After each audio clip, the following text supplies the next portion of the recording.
I'm going to ask, let's see, who did not read last time? I'm going to ask Joseph to read the bio for Marco Greco. All right? And I'm going to ask Ian to read the bio for Craig. Cool. And then you guys will have, you'll have the hot seat. So the first person to come up is going to be Joseph. Come on up, Joseph. And then you'll follow and you'll switch seats. Just a little bit about this studio, since this is your second time here. This is the largest studio in the City University of New York, and it gets very hot. And I'm going to have Joseph, right after he reads, he's going to run up and get about 4 waters from my fridge, all right? Unless we have, do we have any waters down here, Fernando? No. In my fridge, there are little waters. If you can bring like 6 of them. Sure. Thanks. Natasha should have a little bag. We're going to have some students filtering in between now and 4, because the one class ends in 15 minutes. Okay. And we'll begin when I get the okay from Fernando. We're on. Joseph, you're on. Okay. Hello. Nice and loud, because you're using... Oh, actually, are we going to spin off mics later, or are we going to use this? Okay, nice and loud. Marco Greco is an artist born in the Bronx. He was the co-founder and executive director of the Belmont Italian-American Playhouse from 1991 to 1996, where he participated in over 30 productions as an actor, director, and co-producer. Marco also participated in 30 productions as an actor, director, writer, and co-producer. His solo show, which was born at the Playhouse Behind the Curtain with Mussolini, won a Cable Ace Award in 1997 and was presented off-Broadway in 1998 to 1999 and in Hollywood in 2000. The show was also presented in San Francisco, Detroit, Monterey, San Jose, Atlantic City, and Connecticut. As an actor in film and TV, his credits include Law & Order, Feds, Mad TV, Hannibal, Angels and Demon, American Gangster, Sleepers, Rats, and Doughboys. His stage credits include Den of Thieves, Judas of Iscariot, and the theater radio recording of Jesus Hop the A-Train. Marco last appeared off-Broadway in New York in Wendy Beckett's Madodi. Marco and his solo plays spent almost a decade in the Hollywood development world, with companies like FX, Showtime, and Jersey Films unable to see it through to the next level. An associate of Pelagius Films, Talk to Me, Get Low, in Los Angeles, he is a script consultant for its president, Joe Rappa. Currently in New York as a member of the Labyrinth Theater Company, Marco continues to hone his craft, catch his breath, and spend time with his family. Okay, round of applause for Marco Greco. And now the president of the film club, Ian Finley, is going to swap seats with Joseph and is going to read Craig Grant's bio. And Joseph, you'll go up with Natasha in my fridge, all right? Thank you so much. And this is Natasha. Yeah, Natasha, if you can give it to Andreas, he'll make sure everyone gets a copy. Joseph's going to get the homeworks. I left them in the machine with waters. Okay, great. So just get the waters, okay? He's going to come up and get water. Okay. Hold on one moment. Just one moment. Okay. Are we all set, Fernando? Did Fernando step? Oh, he's got it running. You're on. Okay. Mr. Craig Grant, American poet and actor. Craig Grant is an American poet and actor, best known for his role as Arnold Poet Jackson on the HBO series Oz. Craig was born in New York City. He first gained attention as a poet and performer when he was featured in the documentary Slam Nation, which followed him and the other poets of 1996. Can't pronounce the word. Nuyorican Poetry Slam Team. Oh, Saul Williams, Bo Sia, and Jessica Care Moore as they competed at the 1996 National Poetry Slam. In the book Worlds in Your Face, a guided tour through 20 years of the New York City Poetry Slam, author Christine Opakowitz wrote of Craig's time in the Poetry Slam, noting his writing was street poetry at its purest, thoughtful, precise, but not without humor. His work spoke honestly about the life he and his friends and family lived in the city that he loved. Craig has gone to act in films and television shows such as Boston Legal, Bamboozled, and Everyday People, as well as making an appearance on Chappelle's show as Lysol and the Mad Real World skit. He has performed his poetry on seasons 2, 3, and 4 of HBO's Deaf Poetry. Craig is also a member of the New York City's Labyrinth Theater Company.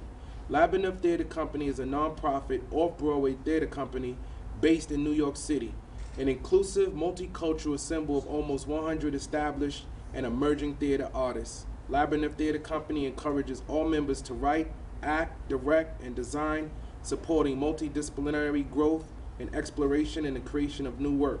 Over the last 15 years, Labyrinth has developed hundreds of new plays and staged 44 productions. Labyrinth Theater Company is in residence at the Public Theater. Round of applause.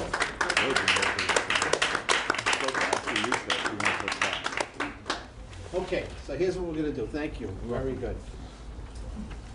We're going to break up the afternoon as follows. The filmmakers from CMS 62 and CMT 53 are going to have 5 minutes to pitch your project. Both Marco and Craig are going to give you some feedback to hopefully help you make a better film. When we're done, Marco and Craig are going to talk a little bit about their work in the industry as writer, directors, actors, and hopefully give you a sense of where they're going and where you want to be. So without further ado, I'm going to ask for a volunteer before I start going through the attendance sheet. Who wants to go first and pitch their movie? Come on, the first person gets extra credit. I know some of you are in production, but you know what? Even if you're in production, there's never a time, even if it's your last day of post-production editing, where you can't get a little assistance. Okay, There you go. so make sure you say your name nice and loud, because we are taping this. Ian And we'll Finley, begin. media tech student. I'm gonna try my best. The name of the movie is Two Sides, One Story. It's 3 couples, middle class, and the movie starts off and gets to the end as one story, but by the end you realize it's basically something else going on. And the main couple, they're sociopaths, they're actually psychopaths, and they play a game, basically, a sick game on their friends to see would they take the bait. And one of their friends that's a couple take the bait, and by the end of the movie, the sociopaths reveal their true face, and the couple that took the bait is actually tied up in a basement. So it starts off, it's hard. This is the hardest story out of all the ones I wrote to explain, because it's twists. And it's 5 minutes. It's twisted, yeah. It starts off with the husband and the wife are both telling their friends of infidelity on the other, and it's a lie, but they're performing very well and convincingly that the other cheated, and it turns at that point. It turns at that point into something darker. And I'm basically stuck. I'm stuck. I have the story and script and I'm ready to shoot it, but it's hard for me to explain. Why do you say you're stuck? I don't know, maybe it's some things I want to leave out and not mention and let it be seen.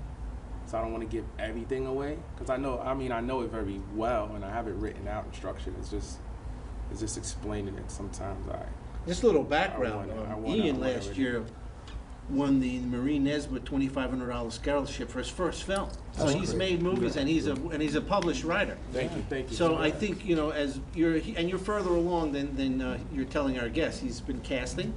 Yeah, He I'm already rehearsing has his today. location. So he already. It's not as if he's still penning this. You know, he already has a movie, a beginning, middle, and an end. Where do you see one your main location, and then there's some cutaways, no dialogue.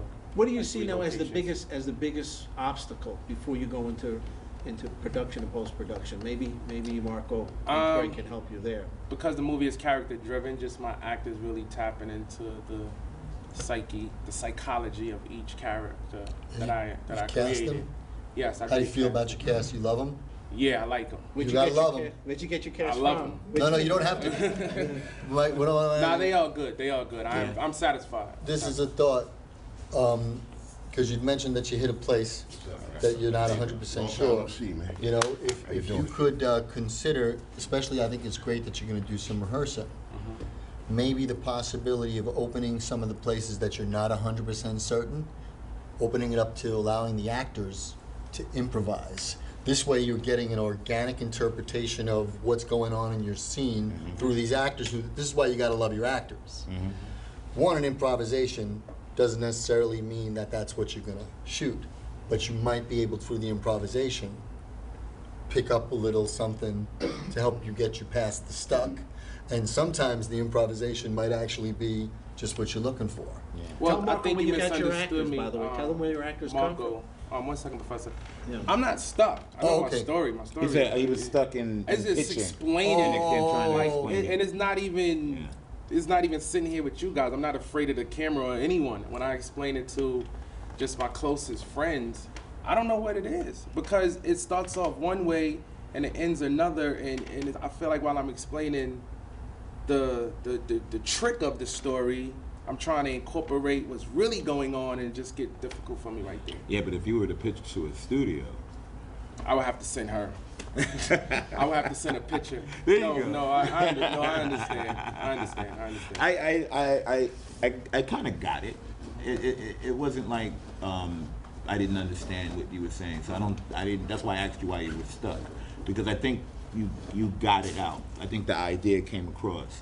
Right. The point, to jump on his point, which I think for your project, since it's definitely character driven, is to rehearse. If you get in a good week rehearsal to get them really familiarized with their roles rather than just the script, then yeah, and you can improvise. And what I would do would be to shoot the rehearsal.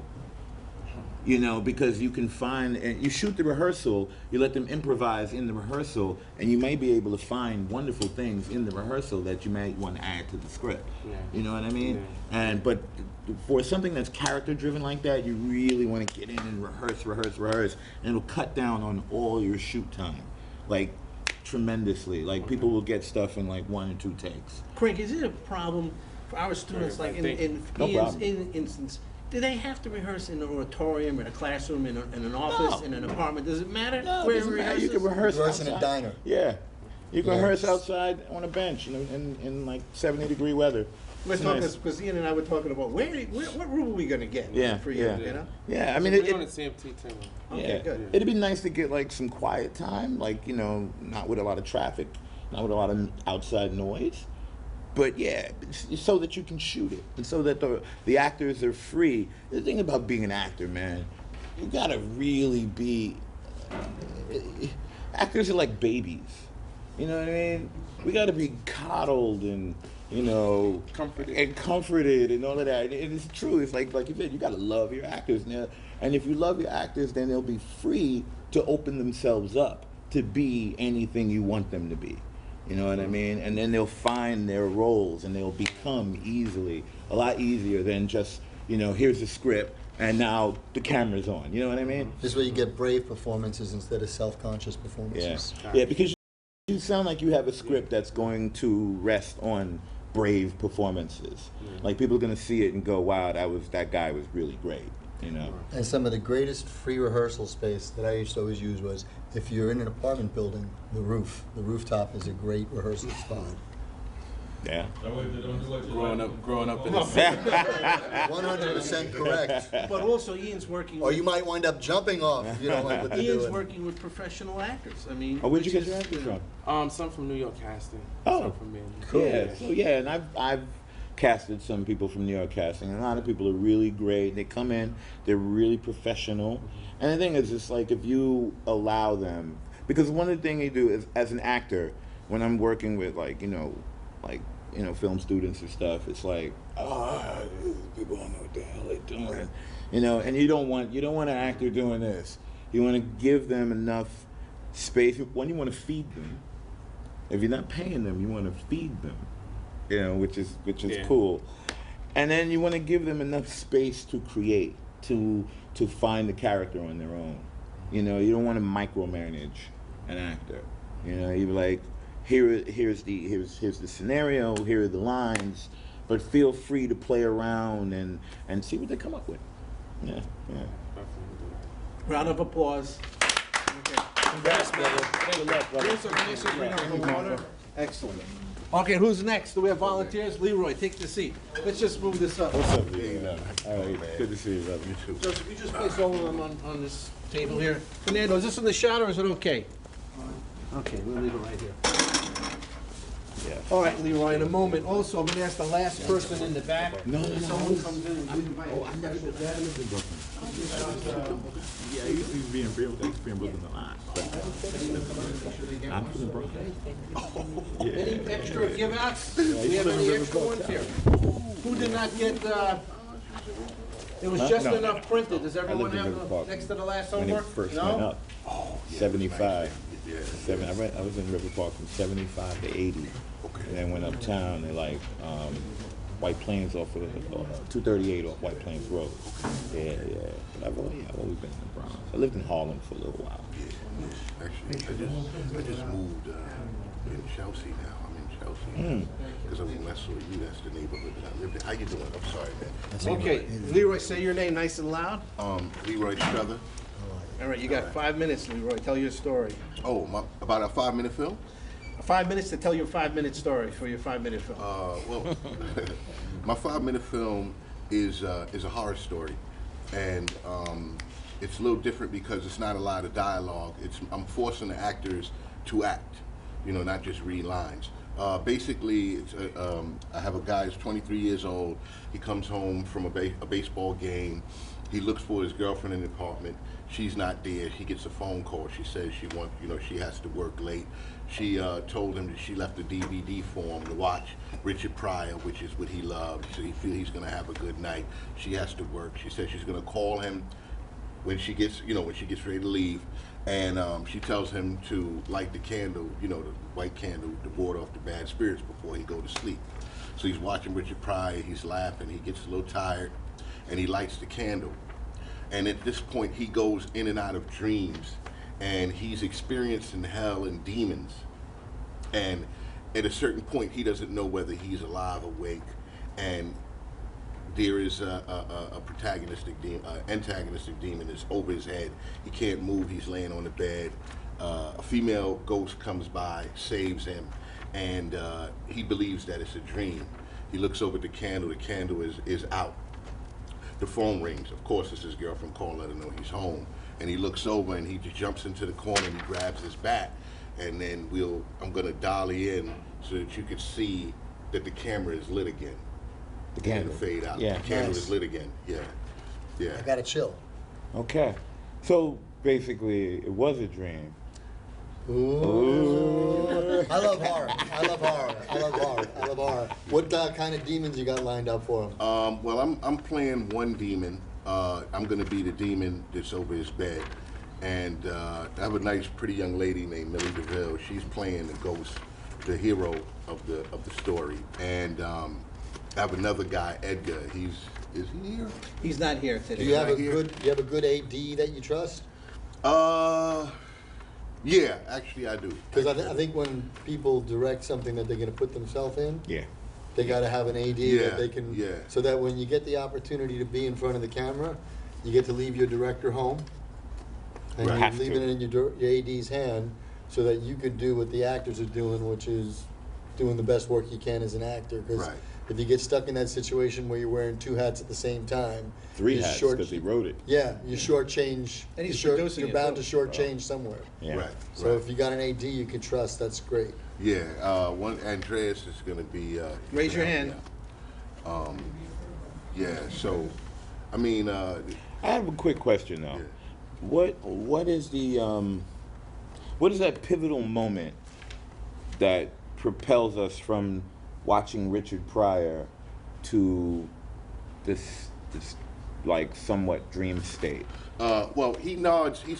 He's watching Richard Pryor. So when you see it visually, you'll see it's going to be a time lapse, and fades in time lapse, and he's going to start to fall asleep. He's going to get tired, and he's going to express it. And at that point, after that, he actually goes to sleep. So we're going to zoom in on him as he closes his eyes, and then we're going to open his eyes again, and we're gonna zoom out, and he's gonna be in a dream world, Yeah. which I've designed. Yeah, and I get that, but just from a straight dramaturgical standpoint, like Can you repeat that word again? dramaturg is someone who helps somebody work their script out Okay. and find the through line. You get paid very well And for you that. get paid very well. The question I want to ask is like what makes this dream state that he's in different from any other dream state that he's ever been in? Like, is there something going on in his life that propels this thing? Well, the thing is that the story is, the cast is Latin based, so they have not all Latins. It's not a stereotype, but you know, the people that I've grown up with were Latin from the Bronx. Yeah. You know, they always burn the candle. Yeah. So, you know, that's where I was going with it. Okay. And the candle is the key, because the candle goes out. He lights the candle before he goes to sleep, but when he falls asleep, the candle goes out. And then that's the pivot that sets him into motion for the dream world and the hell sequence. Okay. Now, and there's always like, you know, your character, you want your character to start one place and end up at a different place. So by the end of the film, has he changed? Has he learned a lesson? Has he, you know, is he dealing with the world in a different way? Is what I'm asking. Well, actually, I guess the answer to that question is, at the end of the movie, he's damn sure a believer. Okay. You know, he's a believer. Okay. Yeah. So then he's doubtful in the beginning about it's not, we're not talking about Santeria. It's kind of something like that. I'm not going through the whole setup because Okay. I'm not really familiar with that whole setup, and you know. So he might I light just that use the word candle at the beginning of the night, half-heartedly, you know. Right. Oh, I don't believe. You know, Okay, you want me to light the candle? That's I the light thing. In candle. 5 minutes, Yeah. in 5 minutes, I don't know if you've bullet pointed the moments that you're looking for in your script. You know, you got 5 minutes to tell a story, and when you do that, if you could make your bullet points of these are the little moments that I see that I want to capture. Right. You know, there may be more certainly that'll grow in the process of doing it, but have you bullet pointed your script yet? Yes, Cool. I did. Okay. I actually bullet pointed the shots that I'm going to do. Oh, perfect. You know, because I've worked with Tony Love. That's how I was taught to do it. Although I'm back in school and they're teaching me things, and I just some habits are. We're always learning. Yeah, we're always. Well, Leroy's going to storyboard and share it with us on his e-portfolio. And you know, just from your directing teacher here, make sure you shoot a lot of that candle. I want it from high angle, low angle, medium shot. Yeah. But make sure when I Yeah. look at that candle in your rough cut and in your footage, I want to see it coming alive. Yeah. Okay. And however you 'Cause the shoot it, candle find a tells way the how to story. do You it. know what I love about the candle? I just been reading, and I really recommend this book like crazy to everybody. I don't know if anyone has read it before, but there's this great Stephen King book on writing. And even though Stephen King you might know as a guy who wrote novels, and they certainly turned a lot of stuff into movies of his, but he just talks about the craft of storytelling. And I'm in the middle of, I'd read it before, reading it again. One of the things he talks about is if there winds up to be some sort of symbolism in your story, it's this weird thing where when you try to put it in there, you know, it's like wearing the wrong shoe. Right. But when it's like, I feel like you've already got something with the candle. Right. Yeah. And to go on Jeff's point, it's like you got something, because to me, when you told that story, when you talked about the candle not being lit the next time, I got a chill just hearing the story from like four guys sitting on a chair. That's the name of our next Yeah. film, 4 Guys Sitting on a Chair. Yeah. And there's the, Remember, you know, just to add, by the way, you know, the metaphor, if it comes out in the candle in some form or fashion, fine. If not, most of it might be on the cutting room floor, but bring it back to the editing. yeah. Take it with you. Even Yeah. like the candle lit, the candle not lit with like just blown out with the Right. smoke coming Right, off, and right. you know, it's But it's matches, really wood cinematic. matches, is it a lighter? Do the wood matches have the name of a restaurant on them? Like, I think you got a lot of fun room there. It's a lot Does of it say Larry Flint's Club on it? Yeah. You know what I mean? No, I'm just kidding. Well, it's that kind of thing where, like, you know, when you tell a story, especially in a short period of time, it's sort of like, I'm not saying the matches have got to necessarily be, but is there something in that? Yeah. Or nothing? You know what I mean? It's like, I think you got something really nice with that. And camera. horror films. I love horror. Horror films Sign me up. are the most money-making films in Hollywood. You don't have to have a star All you gotta do is make a Hollywood horror film. People love horror films, and they usually you make money. You or at least break even. We're gonna have a Night of the Living Dead film festival here. This film was made for nothing years ago. What, in the 60s? Yeah. And it's still a money grosser. Yeah. It's been remade numerous times in various venues. Round of applause for Leroy. Okay, and again, Best of luck, bro. I really am timing you guys because we have limited time. Okay, so who's next? Volunteer or should I select? Rami. Right Who's here, coming right up? here, Who's right coming? here. Darlene. Darlene, make sure you introduce yourself nice and loud. I for the kind of camera. already did. Well, no, on camera Oh, now. the camera, over. You did it upstairs. Now you got to do it in front of the camera. Well, my name is Darlene Vanderhorst, and the name of my film is No Glue. It's about these two couples that they've been going on for a few years. So the guy in the relationship, he's going to therapy, and he's trying to find out a way to tell his girlfriend that he doesn't want to be with her anymore, that he's in love with someone else. So as time is going on, he's having flashbacks talking to the therapist about how he is with his friend and with his girlfriend. So there I'm gonna be showing how the relationship is like dying out, but how close he is getting with his best friend. So towards the end, he's there, he's bored, he doesn't feel comfortable with his girl anymore, and one morning she reads one of his phone text message that he just got from his best friend. She thinks it's from another female, but honestly it's from his best friend. Who's a guy? Yes. So Okay. so she goes to the restaurant and meets up where they were supposed to meet at.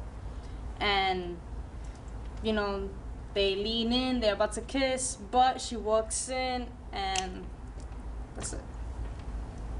Cool, so it's a film about discovery.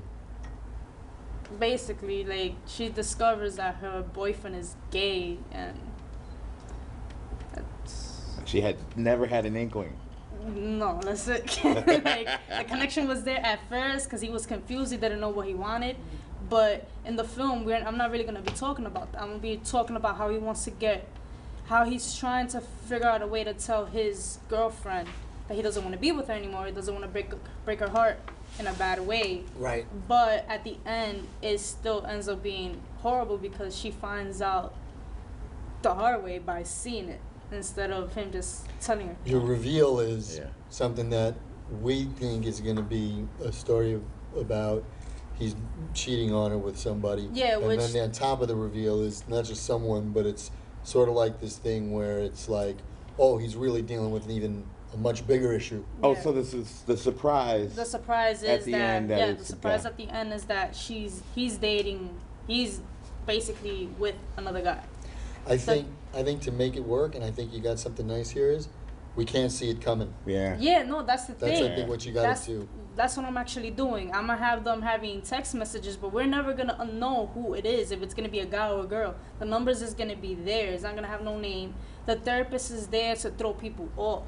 Right. Because they're going to be meeting at a restaurant and at a bar, you know, just, you know, a therapist, you can meet wherever you want. How old are your main characters? They're like between 20, 25. They already cast? Yeah, I already got my crew. You And love the your therapist? actors? And the therapist, yeah, I already got my therapist. How old is the therapist? I'm gonna have, she's like 23, but She's a young It's therapist. a young therapist. Yeah, but she's Put gonna the be wearing her glasses on. glasses and she's gonna be She's gonna professional. play older. She's gonna play older. Yeah. Yeah, she's gonna play the older role. Okay. Took a little talcum powder up? Yeah. Well, I'm going to just go No, first. okay.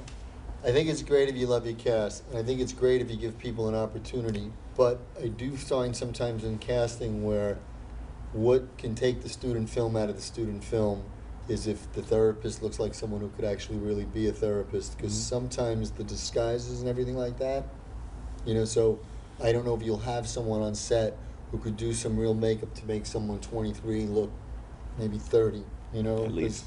'Cause that's something that I don't want to throw it off a little bit too much because I don't want them to think, oh, he's actually talking to a therapist. At the end, is when he comes out of her office, and that's when we really know that that's the therapist. Oh, so we're kind Who of. is he cheating on his girlfriend with? And then that's when they go to the restaurant, and Is that's there a what's point everything. where we might think that the therapist is the other girl?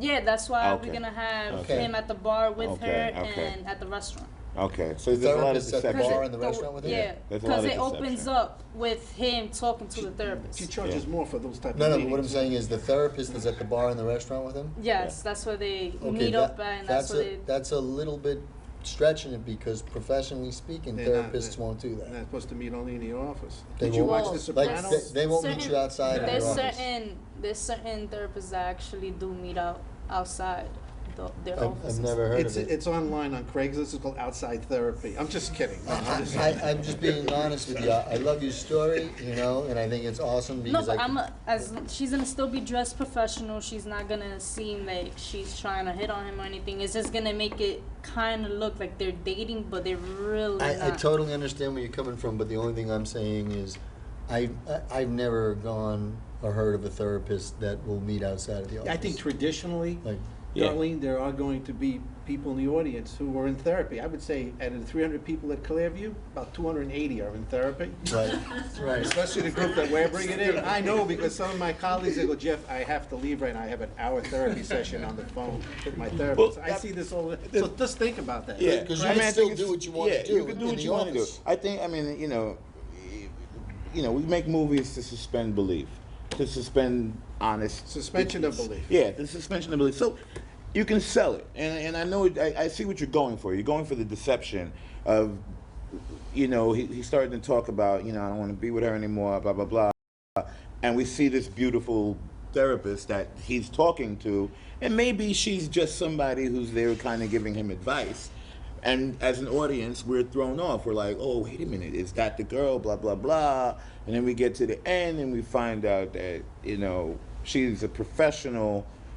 He was going for professional help. He really loves his girlfriend, but he's just not into girls. And we find that, he is gay and he's in love with his best friend. And then they go to kiss and the girlfriend sees it. I love the whole reveal. I think the whole film kind of like hinges on the like spoon feeding your audience a little bit of information here. Come get a little bit more, and we inch closer in our seats till we get that big reveal. And you sold it while people are watching the movie, they go, oh Lord, That's what I'm trying to go for. That's what I'm trying to go for. So The, that's the why. only thing I would implore you to reconsider is on the therapist. I think what you want to do is, let's check me if I'm right. He's talking to her in a way that seems almost like he's digging her. Mm-hmm. And she's responding him to a way almost that happens. That could happen in Yeah. a therapist's office. Yeah. And you can hide the fact that it's a therapist's office. Yeah. I would say just consider hiding the fact that it's the therapist's office so that it could look like, because you could have a cup of coffee Yeah. at your therapist's. Yeah. You can have a glass of water Yeah. at your therapist. Your therapist could be laughing without a calendar, without a clipboard. You could be in an engaging conversation. The set for the therapist's office could not look like an office until you decide to reveal that it's an office where you shoot this side of the office. Yeah. The diplomas Or on the other side. Yeah, behind the camera. And you save that for after. Because the only thing I feel like, being just real honest with you, in the vein of, trying to let you hear before you show this to people, I think what would confuse me, and I'm 40-something years old, and I'm not the brightest bulb in the box, but would be a therapist at a bar, Yeah. and a therapist at a restaurant. Yeah. It would you would really have to You'd have to change, it's not even my dig a Alright, little actually, bit so I deeper. got a question for you then. Yes. If you're feeling some type of way right now and you I need to meet up with my therapist, I don't feel like going over there because I know if I get out of my house, I'm going to do something. Can you come over? You don't think your therapist can come over? No, they'll take a phone. They'll give you a Yeah, phone. open phone. I've been to therapy. I'm very proud of it. You know what I mean? It helps. Woody Allen's been in therapy his whole life. But it's like they are not meeting you in public. They just You they- could put a card in the it's- movie it's- and really say therapists on location therapy. Yeah. I mean, you could make a farce out of it, like The Artist, Yeah. because right now it doesn't work. And if you multiply Marco's feelings with the 300 people in the theater, it's something to think But, about. but I think you could disguise it in If the you office. disguise it, then you cut down on a location. You cut down on locations. You have this one room that you can cut in parts and shoot in different ways that we don't know that it's an office. It could look like and he's then meeting the big someone. reveal is that it is an office at the end of the film. Because a therapist's office often look like nice little apartments. Yeah, They with a don't look couch, like they don't look yeah. they don't look sterile, and you know what I mean. They don't look like they could effortlessly be mistaken for he's at this chick's house in her living room, and your storytelling of letting us think that they're grooving on each other is he's telling her how he feels about the fella. And we're seeing him talk to her in a way that's passionate.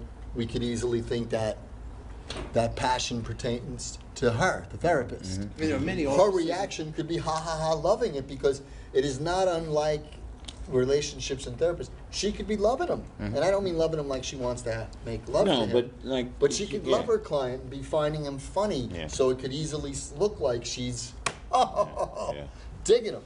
Yeah. And I just think that if you take it outside, it just creates, like, It 5 creates a minutes, you level don't of have a lot of confusion. time Yeah. to have us wondering what that is. Yeah.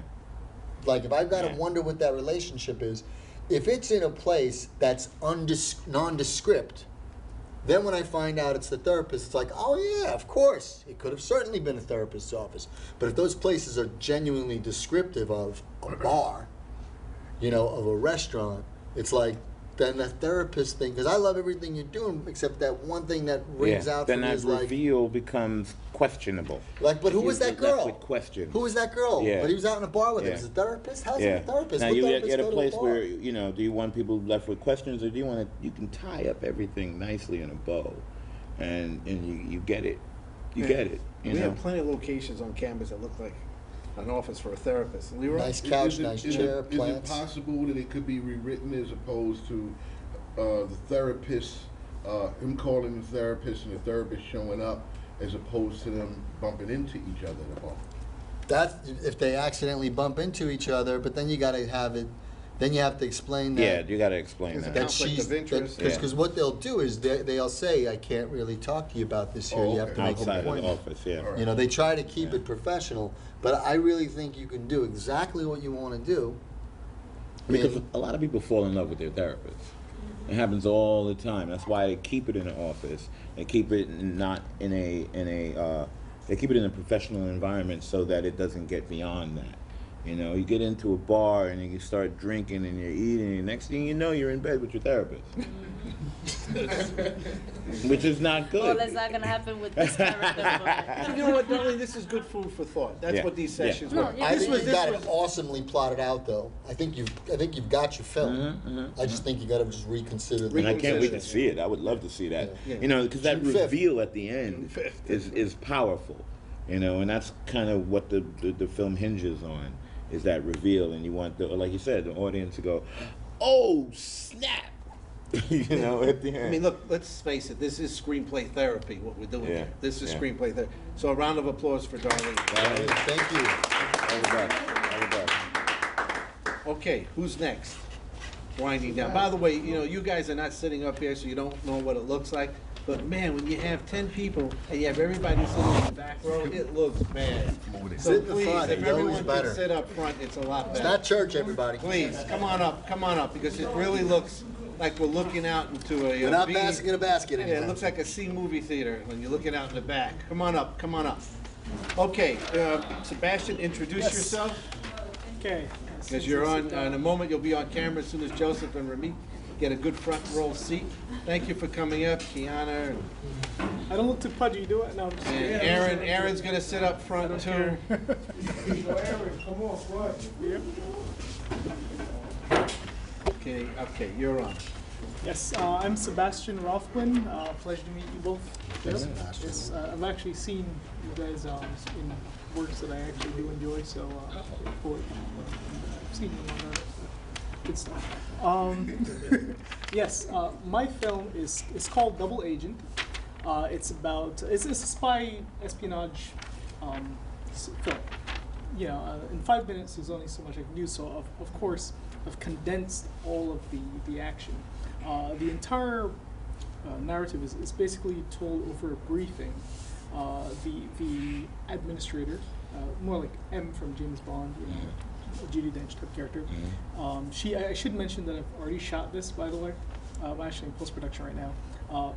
The administrator gives a briefing to the agent, and what we see is as she gives him the objectives and the different segments of what he's about to do, you actually see those. So you go into him being placed into this financial services company.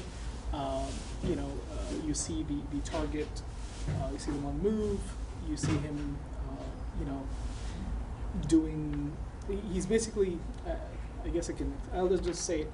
He has this device. He's supposed to plant a virus into the computers. You see all of this play out as it's being said, and well, actually before it's being said, but you get the idea. And we follow him exfiltrating. So exfiltration, opposite of infiltration, So we get to a point. All this happens like in the first minute and a half, 2 minutes, and he has to get this particular device. It's because it's an arms deal. Basically, this device can control weapons. So and all it needs is a particular key card, which the target holds. The person at the company is the person who's going to hand off the device. So once you make that marriage of the key card and the device, then the company that she works for will have all that they need. So his job is to stop that. So he goes in. He does it by brute force. Takes out her guard, goes right into the meeting, and tries to pacify her. And he finds out that despite their best research, this person is a mystery to the company the agency that he works for, and she basically kicks his butt. So that once that occurs, he's now at a disadvantage because he came in being the agent, being the highly trained one, and now he's at a disadvantage. Her guard recovers, and takes him out. Now on the way out, about to basically dispatch with the agent, the guard takes him into the elevator. He's going to take him down to the sub-basement, and you're pretty certain that he's going to die. But at that moment, you're still listening to the briefing, so the attorney, that's the name of the administrator, tells the agent, if anything should go awry, we issue you an overwatch. So we don't know what this overwatch is. We don't know whether it's a device, a person, a thing, whatever it is. But the elevator goes down. As it opens, we see that the agent is now fine. As they step out of the elevator, the target's most trusted guard actually takes out the device and gives it to the agent. So that leaves you wondering. The way I set up in the beginning, of course, will make him seem like the most trusted guard. The way it looks is that he must have betrayed her. Mm-hmm. And what you see right immediately after is, as the agent goes off, he has the device, he leaves, and we're left seeing the guard. And as the guard removes his sunglasses and raises his head, we finally see him. I have this one tracking shot, which is basically the reveal of the film. We go from, we're basically looking behind the administrator, and the agent is looking directly at her. And on the left, we pass behind her, and as we pass behind her, the agent is out of our field of vision. As we continue, we realize that the guard is actually the agent that she was speaking to the entire time, and he is a separate asset. So that's the. You guys know what an elevator pitch is? Elevator pitch. An elevator pitch? The log line? Log line. Yeah. I need that in 3 sentences. Okay. Yes. I need that. Double agent. It's called double agent. Yeah. It starts here. It goes here. It ends up here. I actually have should have just given you the log line, shouldn't I? Yeah. It's in here. I was like, wait a minute, what? But I got it by the end. Yeah. But yeah, what's the log line? Oh, actually, let me see. Hold on. I have a few working. And we're all going to be writing log lines for the June 5th Film Festival, so start thinking about it. You're going to have to tell your movie in 10 words. 10 words. Or 10 less. words. Wow. Yeah. I have a few that I Small was working book. on. Yeah. All right, we'll so- give you Let me hear one. No more than 2 sentences. Yeah. No more than 2 sentences. Uh, yeah, that's one. Okay, I have an elite spy for the world's most clandestine agency risks high stakes to procure an advanced weapons trigger from the world's most mysterious arms dealer. That's one. It's very boring. But that doesn't talk It about doesn't being a say double anything. agent. Yeah, it doesn't say anything Yeah. about, you know. Now, the other one I was working on is when the stakes of being a solo operative are at their highest, who can you depend on? That one, Well, that baits you to be Yeah. interested in it. yeah. Yeah. What are you doing for music? Oh, I actually have 3 musicians working on stuff. The beginning is very, it's I don't know how to describe it. It's like a trance type of beat. Mm-hmm. So you're having it scored Yeah, originally? it's scored. Yeah, and this happens with the footsteps of him entering this really opulent looking location that I was able to get thanks to Professor Wasowski, School Memorial Library.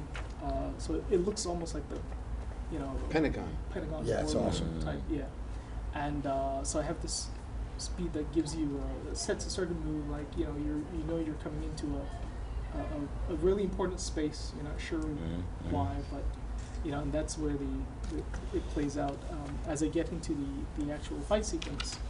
That changes significantly. How was your experience working with the actors? Oh, the actors are great. I was very fortunate. Where'd you get I them was from? very fortunate. I actually I handpicked them.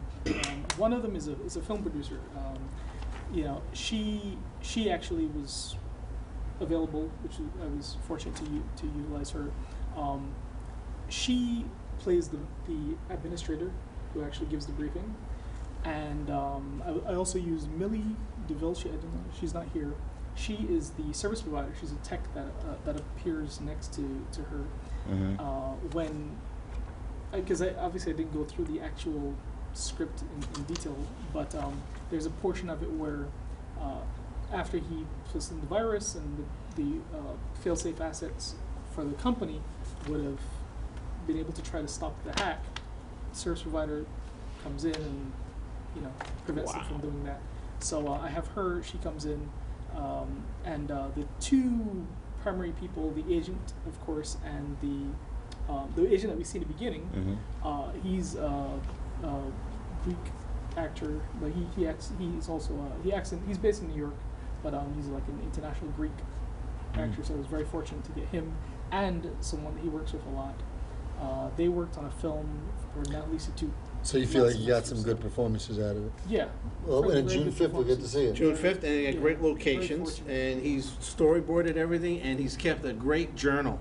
I actually know the wonderful. progress of his film week by week, which is great. Each student has an e-portfolio, sort of like their own personal YouTube, Word media, and video account, and this is where they deposit all their assignments. So you're doing a great job. We're looking forward.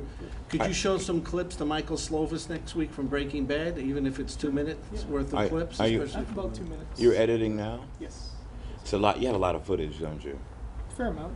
Yeah. Yeah, but I'm at the stage where I'm just editing, no sound, just visual, making the cuts clean. Mhm. that kind Are you of editing on your own, or you have an editor working with you from the I'm program? actually working with other assistant editors, you could say.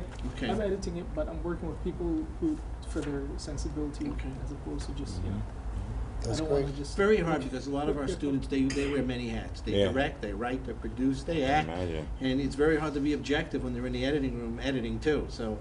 It's awesome to be doing it all, but any time you find, it's really great when you could trade favors with somebody. Having like someone whose opinion you respect help to give you a different point of view. Because the cool thing is, it's not about changing your mind. Sometimes it's just the opposite. It reaffirms what you're doing.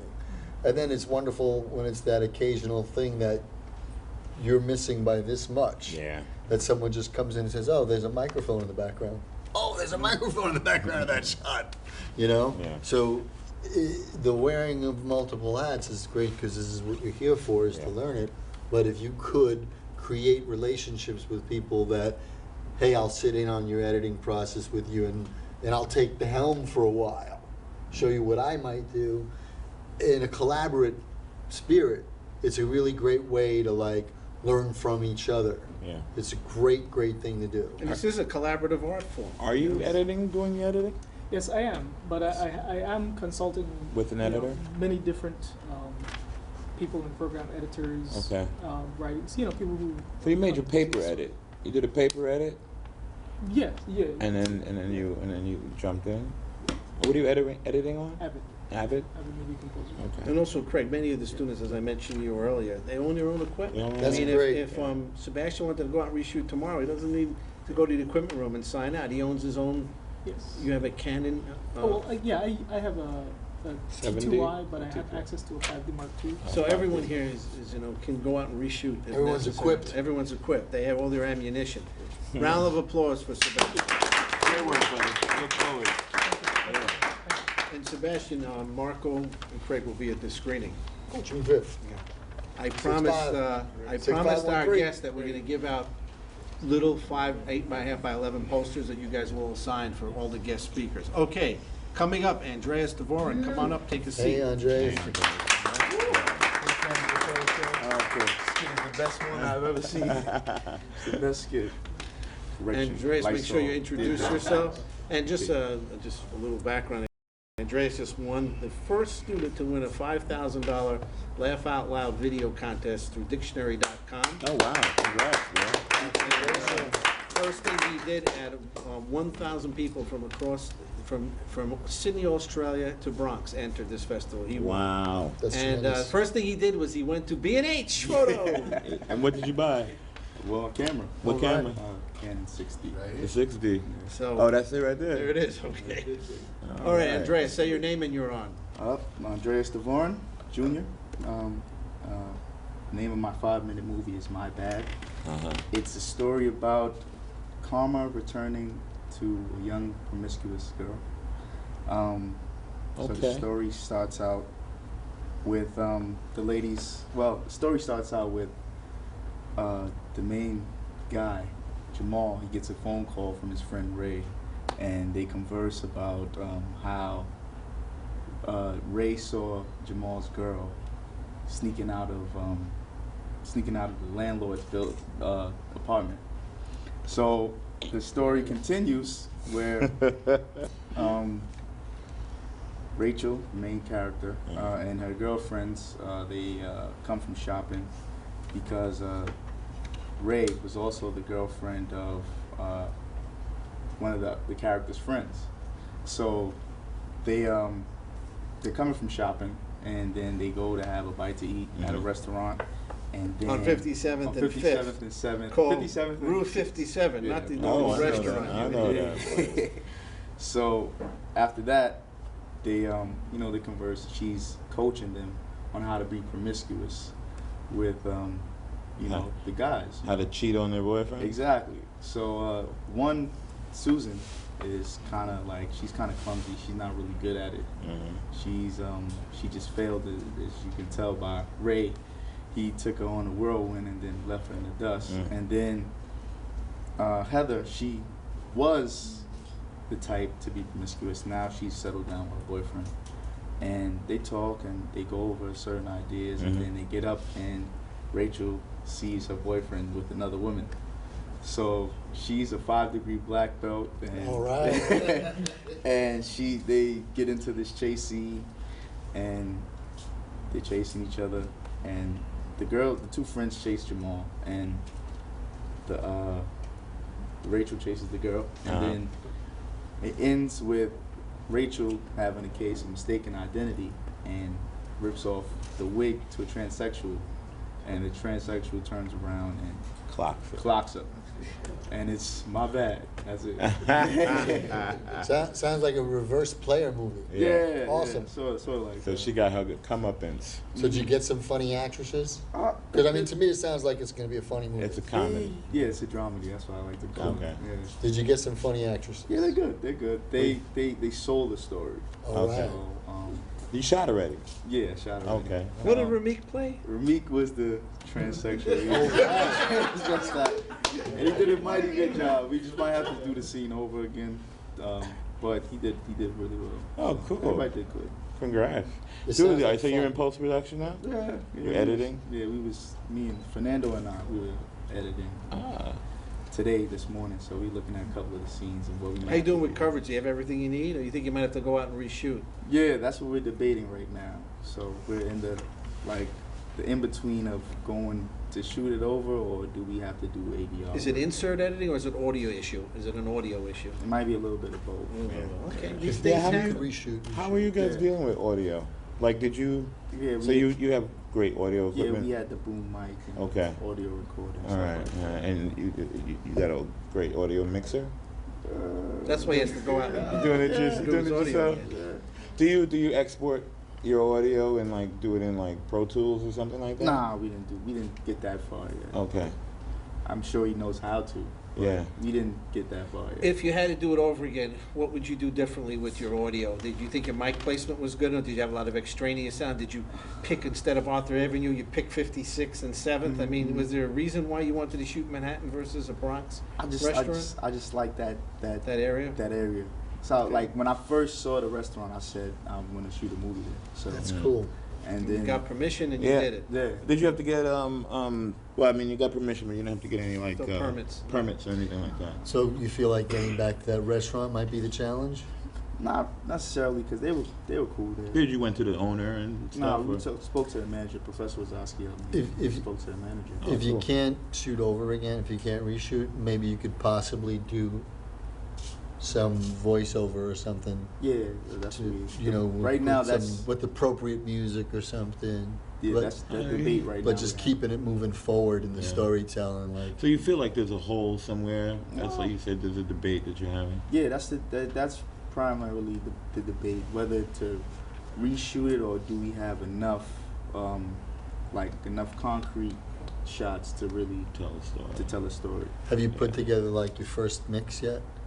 Yeah, we're working on it. Maybe There's either always the next coin week. flip. Yeah, that's what it exactly what it is. Well, It's a I coin want flip. Mike Slovis to look at some of your footage since you shot exterior shots. Okay. So the cinematographer next week from Breaking Bad, let him see something.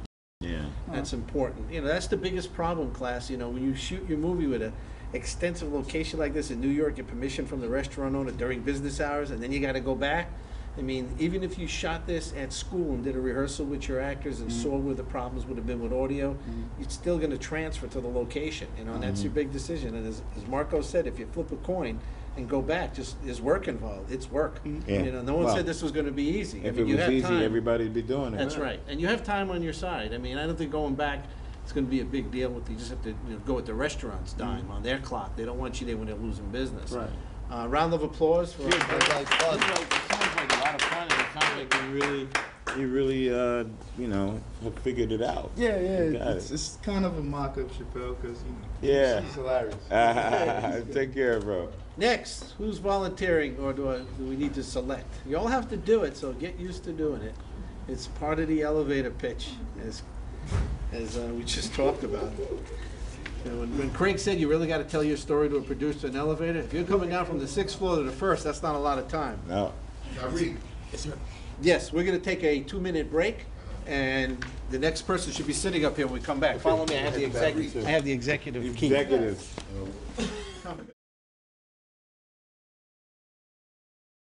Okay.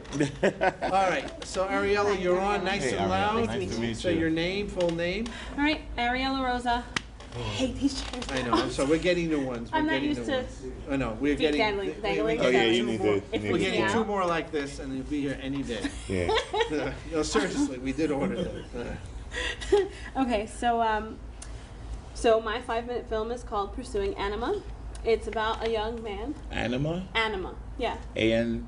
Anima. Like Okay. animation, right? Okay. Like animation. Yeah, I Yeah. guess. Okay. Okay. So that's the title of my 5-minute film, Pursuing Anima. It's about a young man who is a writer. Like, he's had a tough life, and he writes fairy tales as a way of sort of coping with his life. And in the start of the film, he finds out, well, first of all, sorry, let me step back. Anima is his muse, so she's the one that helps him with his writing. Is she in his imagination, or is she? She's in his imagination. Ah, beautiful. Not as big as Harvey with Jimmy Stewart, no? Yeah. Not No, as no, big as the bunny? Okay. No. But she's in his imagination. She sort of helps him craft his stories. Yeah. That's his playful side, if you could say. And in the beginning of the film, he finds out he's married. He finds out that his wife is pregnant. She's about to have a baby. So he's really excited, and what he decides is that he wants to write his child a fairy tale. So he wants to give his child sort of this start that he never had by giving him or her this fairy tale. But his wife doesn't really understand why he writes. She wants him to sort of grow up. She thinks he's being childish. Between that and then some issues that he has with the new job that he takes, he gets suspended from it because he's been so distracted with his writing. He feels sort of this pull between, do I continue to write, or do I sort of listen to outside influence and grow up? As he starts to listen to that outside influence, his muse starts to get sick. So then he has a choice. He has a choice to make to sort of, whether he lets her live or die. And then she dies, but it's because she's going to be reincarnated into his child. And that's how the movie wraps up. Oh, that's great. That's some beautiful stuff. That's That's some a real fairy tale kind of, Yeah. like, that's really something. Where was your inspiration on that? Myself.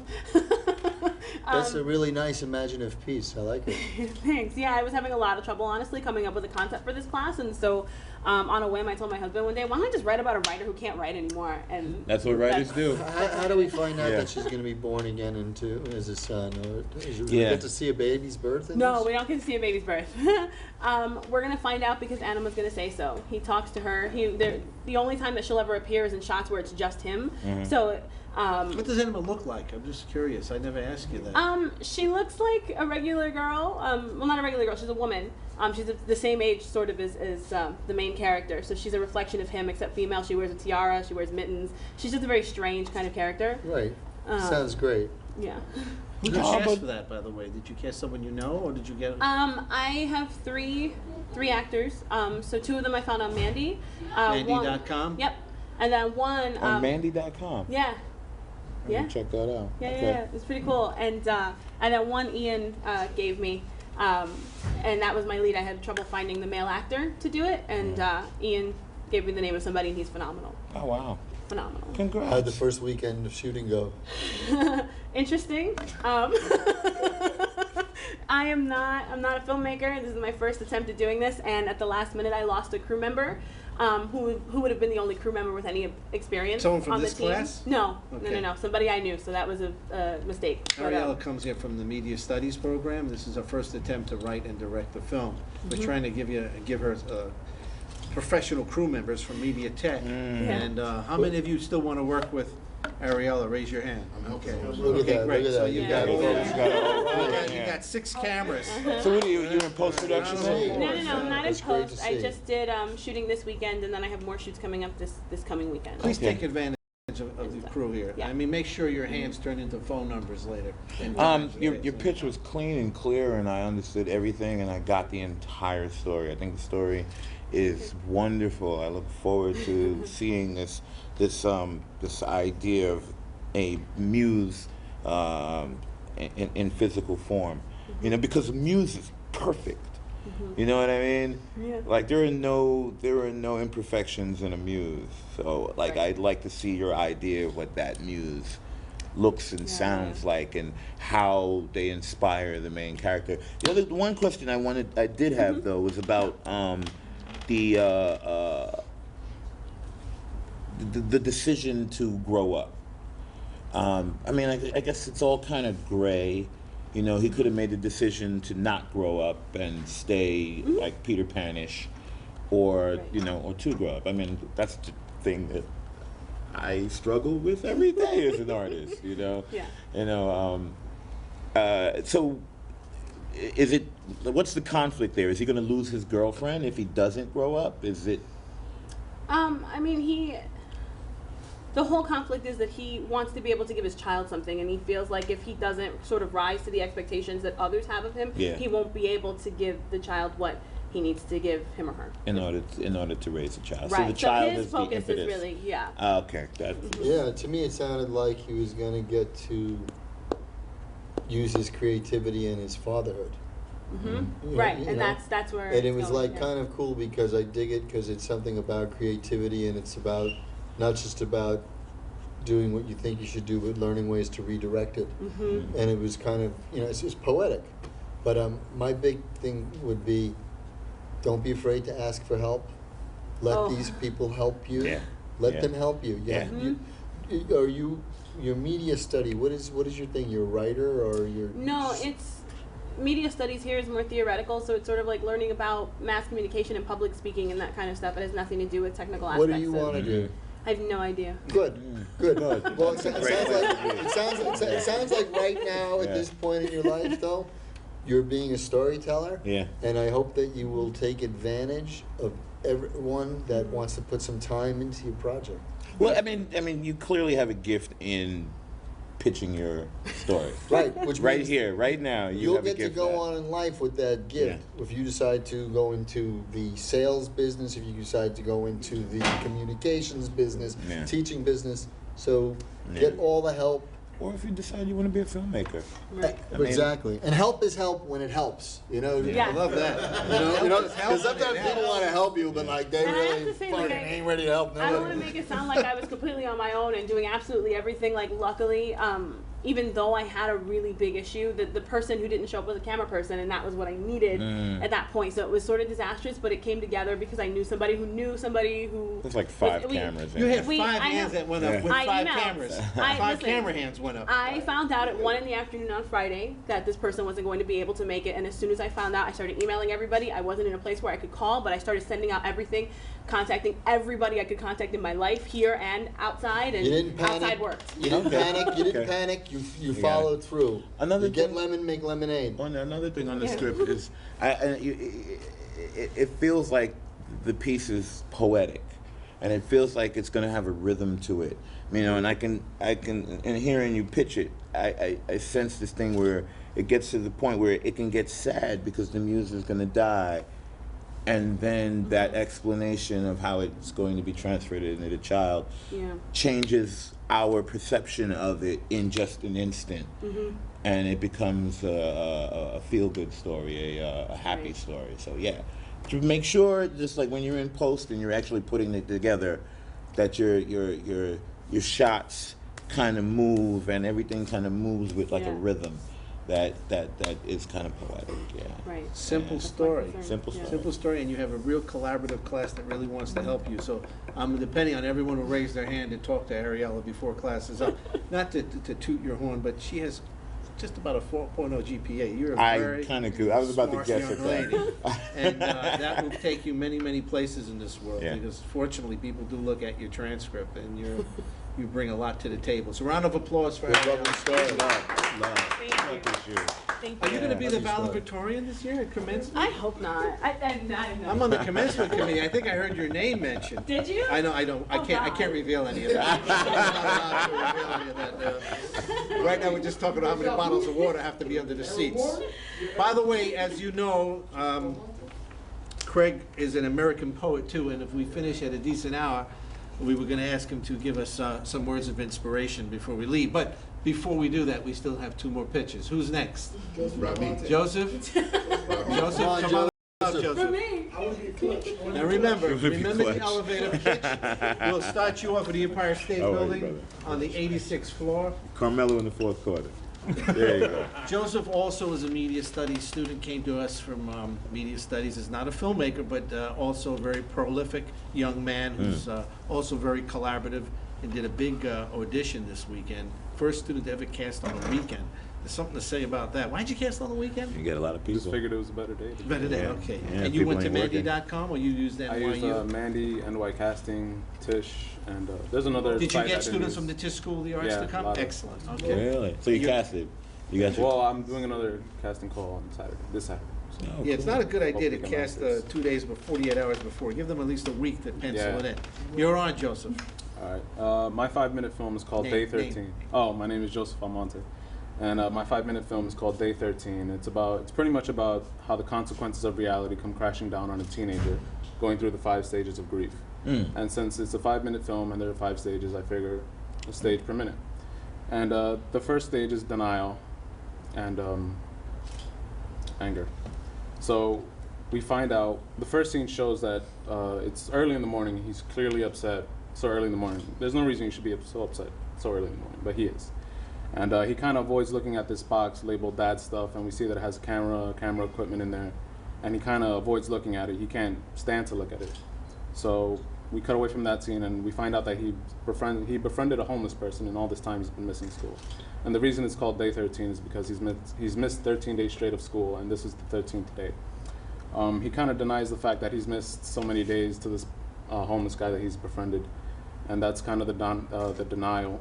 The anger is he spazzes out when the old homeless person tells him he should go back to school, and he's like, "Oh, the hell with you, who are you to tell me anything?" And he meets his friends on the train, and this is the bargaining stage. He's kind of coming up with unrealistic ways or alternatives to going to school, like dropping out and getting a job or trying to become a musician. And the 4th stage is grief, because there's an altercation on the train and he gets caught by the police. And at this point, everything has hit the fan. They find out he's been cutting school. He's in trouble with the police now. His mom finds out. And he's in this office, and he's going through depression at this point. And when he speaks with this guidance counselor, he kind of breaks down, and he finally lets loose of everything that's been piling up on him. And we can tell that this is the first time he's talked about the death of his father. Oh.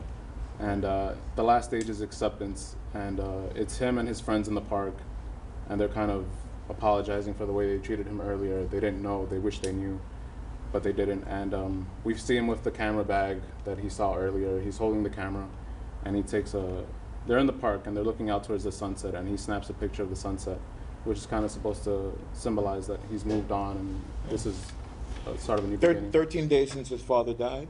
Yes. Great concept. Are you into numerology or at all? Not really. You got a lot of numbers going on in there. I'm gonna play that 513. Put a fuck on that. That's the number. Anybody else want to play that? I mean, and because that's really interesting, and it's the fact that it's it's the 13th day, these 5 stages of grief, a minute per stage. If that somehow kind of ties into your storytelling, these numbers that keep popping up, it's just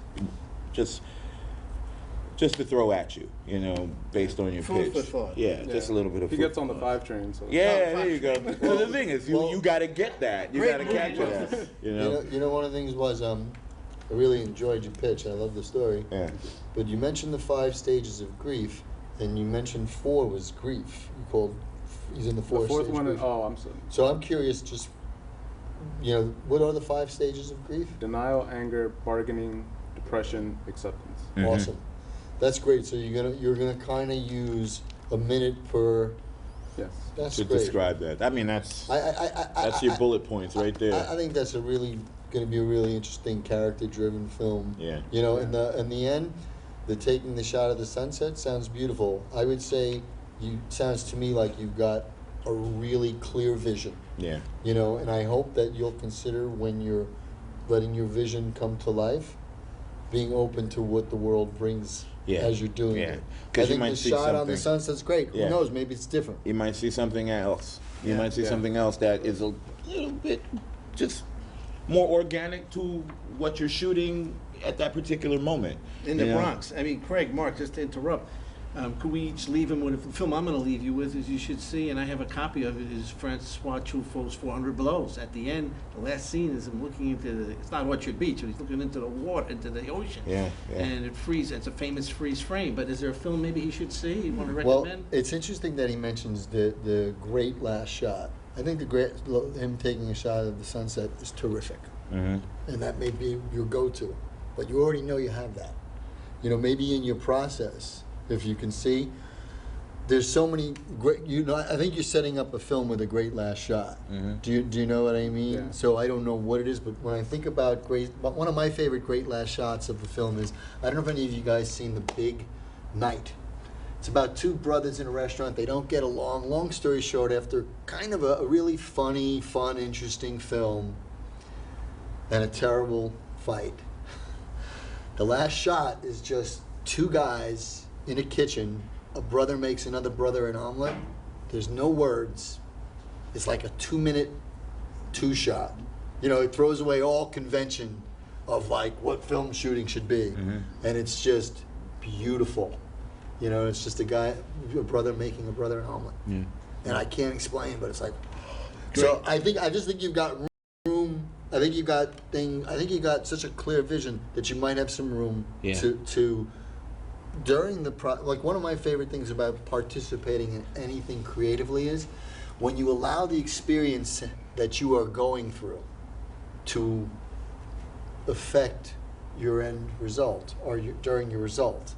You know, it's sort of like taking what's coming into you in the world, you know, as you're shooting your film. You go and you want to get on the train. Fuck it, I'll take a shot of the five, just like you said. You know, I think you got a lot of room to enjoy seeing what you could. Yeah, I mean, I envision, you know, making a film is a lot like going to war.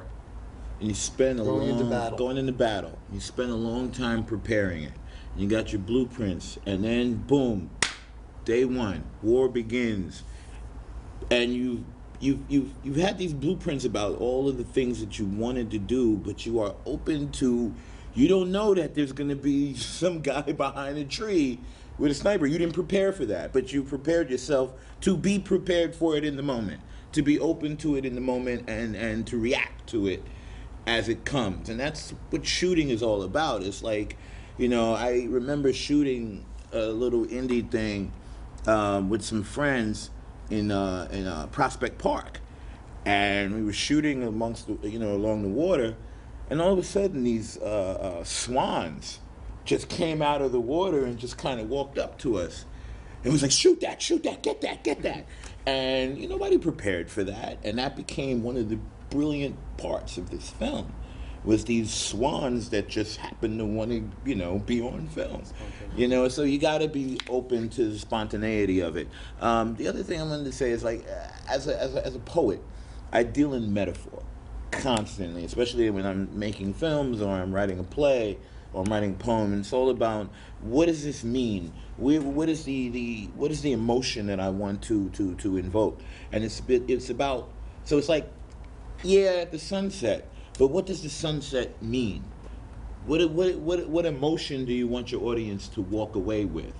And if you can solidify yourself on that, then it could be a sunset, or it could be a shot of the train, the one train, going across, or the 4 train, or it could be a shot, of anything. But if it conveys that emotion that you're kind of concrete on, and you're there. Find that metaphor. Yeah.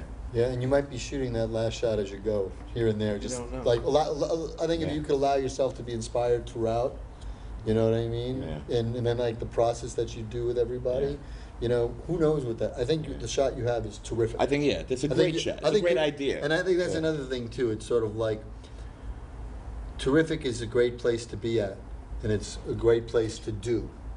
Don't ever be afraid to take a shot at improving on terrific, because you can get your terrific and something else. Yeah. And then see what you like better. And here's my little homework assignment for you. In the next week and a half, depending what time you want your movie to end, whether it's 8 in the morning or 6 at night, look where that sun goes up or down, whether it's between a fire escape or between 2 buildings with a Yankee Stadium in the background. You're in the Bronx, probably the best location in the United States. Yeah. And for sunsets, man, it's because we got so many hills.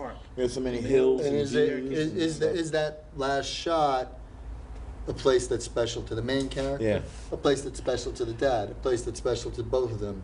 Nondescript. Yeah. You got a lot of nice ways to go on it. Are you happy with your main character? Because that's a role in it.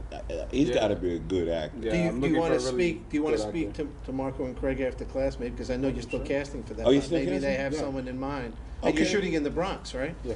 How many of you are going to be helping Joseph on his film? Okay, please volunteer. Look, you got 4 more cameras. What are you Please looking take it. for? How old? How old? He has to pass for a high school senior. High school senior? In what, Hispanic? It's open to anyone. Alex Flores. Yeah, that's a good young actor. Yeah, he's a great actor. It's a good young actor. Yeah, He's got chops. He's got some serious chops. You know, he's studied, but he's also done a bit of work. You know, so it's like he's got that right amount of like experience, and he's not going to be a diva and ask for green he's not gonna be a M&Ms. And he's diva. going to know the nature of what you're doing. And he's from the Bronx and still lives in the Bronx. Talk to Yeah. That's a Marco and great Craig call. after Yeah. class. You just stay after class for Yeah, an extra we'll talk minute? about it. I'll give Round you of his applause. Great work, bro. Dude, that sounds like a lot of fun and Next great. usual suspect. Who's the usual? And by the way, keep looking What's for up, those brother? last scenes. Aaron. Hey, Nice to meet you, brother. All right, Aaron, just make sure when the camera's on you, you say your name right down the barrel of the lens. Like, I'm Go a ahead. filmmaker, I'm not an actor. Aaron, you want a water? We have extra water here. Take one.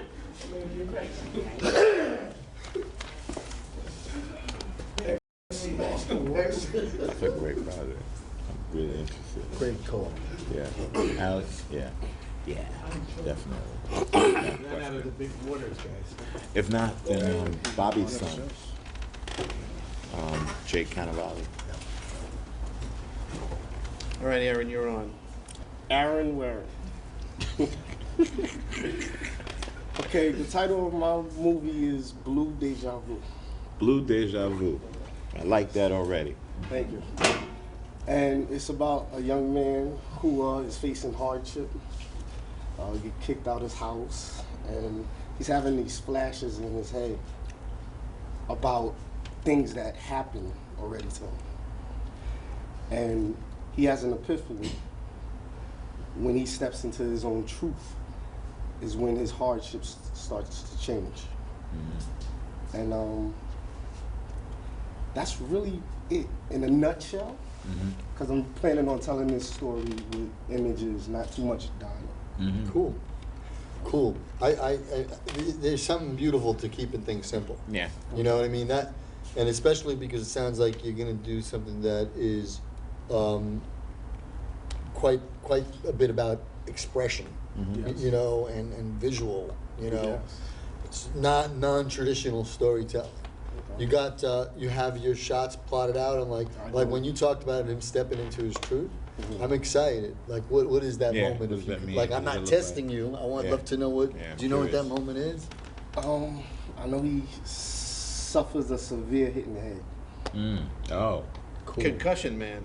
okay. So he gets his bell rung. Yeah. And that's just from his hardship, doing wrong. Right. So by going on the way he's going, he winds up getting himself woken up. So he's got a little monkey on his back. There you go. There you go. In the hood, they kind of after him. Yes. Well, He did I wouldn't say they're kind of after him. He's his own dilemma. He's Nice. his own mistake. His own worst enemy. So let me ask you then, well then I guess you might have answered the question. I'm going to answer it anyway. So his conflict is a inner conflict more than an outer conflict? Pretty much. Okay. Pretty much. So then by the end of the film, he's discovered something about himself. That's right. Okay. That's right. And he's discovered his ability to deal with his hardships? Or is that he's just over his hardships? I would say he's over his hardships. Okay. Okay. More so. All right. It's interesting. If he's not, or at least he's at a new point. Yeah. Mhm. Is there any supporting characters? There is, but he's the main focus.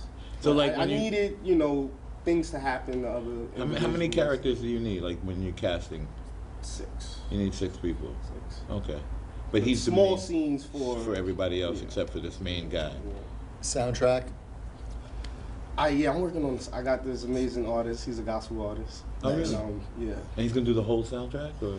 All I 5 picked minutes. out. I picked out a song. I didn't really want to call it a soundtrack for the movie because it's a short. Yeah. I just like this song he made. It might not even be 5 minutes. It might be 3 minutes. Yeah. Could Less be. is more. Yeah. Less It doesn't is have more. to be 5 class. Remember that. Some of the better films that have come out of this program have been between 1 and 3 minutes. 5 minutes, so it's harder to make a 5-minute film than it is a 90-minute film. Yeah. Yeah. Any other conflicts or things that are causing trouble? I mean, you're ready to shoot, correct? I am. You've storyboarded it out. Storyboarded it out. Gonna let it. You open and letting it grow as you go, or you firm on what you want. I'm firm on it. It's a few scenes that may be hard to get. I didn't get, confirmation that I could use these places. Locations. Use locations.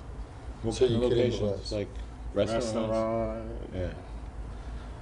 I Well, didn't the want to give restaurant- this away. The restaurant I told you I can help you with. I have friends on Arthur Help me Avenue. with a bank? Yeah. The Well, bank I can't help you The with. cool news on things like that. Well, the bank, actually, unless if you, because the bank, if you got a teller, is it the scene with the teller? Not the teller, like the lobby. I wanted to like the master shot of the. Because the catch is you could steal what the ATM. I got you. You know what I'm saying? And if you need a bit from a person, it could be a customer. By the way, in not to ATM. not Wait a to minute. be Is there a bank robbery in here? yeah, Oh no, No, isn't it just bank takes robbery. place in a bank. not to Good be time. nostalgic, but a film director shot a bank scene in here called Going in Style with George What a Burns, great and it was movie. shot in Gould Memorial. And his guy's name is Marty Brest. Marty directed Al Pacino in Scent of a Woman, but he lived in the Bronx. And you'll see on the bulletin board, they turned Gould into a bank. All you gotta do is put a kiosk in there. Anyway, I was thinking, Yeah. that's the best I would looking love to- bank. Yeah. I mean, you just got to think creatively. I mean, and sometimes you go into these businesses and you say, I want to shoot in here, and as long as you shoot their they're not marquee, their yeah. marquee, and put it in the film, they let you shoot. In the So- restaurant, I can help you the with. restaurant, and I wouldn't go to a Chase Bank, but maybe like That was the first bank for some reason. yeah. You were thinking more like Banco de Popular. Bank, like a smaller bank. Like, actually, I know there's a bank. I got a friend that owns this bank out in Queens. He only has 2 branches. He's got What's the name of the a bank? branch in Queens and he's got a branch in Westchester. Branch 1, branch 2. Yeah, actually, we shot a film in his bank. Really? And and Aaron, you talk to Craig yeah. after. I'm about to say because hey, let's do it. Yeah, there's opportunities. But you think you're ready? You think you're ready to go? Oh, yes. Okay. Just remember, I just want to give you a calendar. Today's April 10th. The festival is June 5th. You can't be editing June 4th because the judges get your films June 1st. Oh. Bottom line is, you have basically 7 weeks to knock this off. So if you're not shooting in the next 2 weeks, you have to see me. I have a couple of cases of Dr. Pepper upstairs. We need to get you on a caffeine rush because you can't. No, that's the one thing. I just stay here because this is important. We were talking about what is it like to settle for your second best actor or your second best location or your second best prop that you can't get because you can't afford it. Students feel that I'm not going to do my movie because I don't want to settle for second best. Could you just shed a little light on that? Let's use Aaron as an example. Let me do it. Let me jump in real quick. Making a film it's like an animal. It's a breathing thing, and you have an idea of what you want. Every filmmaker is the same way. Whether it's like one of you guys, all the way up to Scorsese.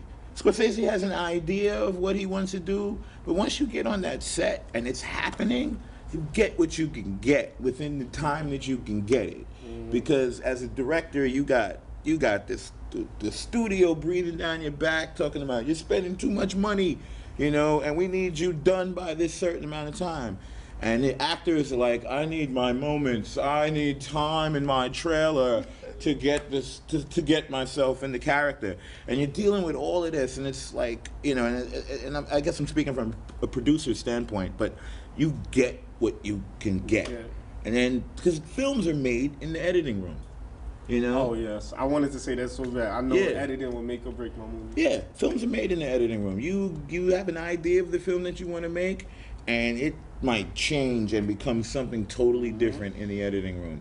You get what you can get. That's right. Yeah. My big thing would be, there's that great line, David Mamet wrote it, it goes, if you fail to plan, you plan to fail. Yeah. Do all your homework. Don't take it for granted, because if you do your homework, right down to like, I know that at 2 p.m. the pizzas are being delivered, so that we're going to take a break at 2 p.m. Yeah. so that the actors are going to eat. That stuff's a pain in the neck. Yeah.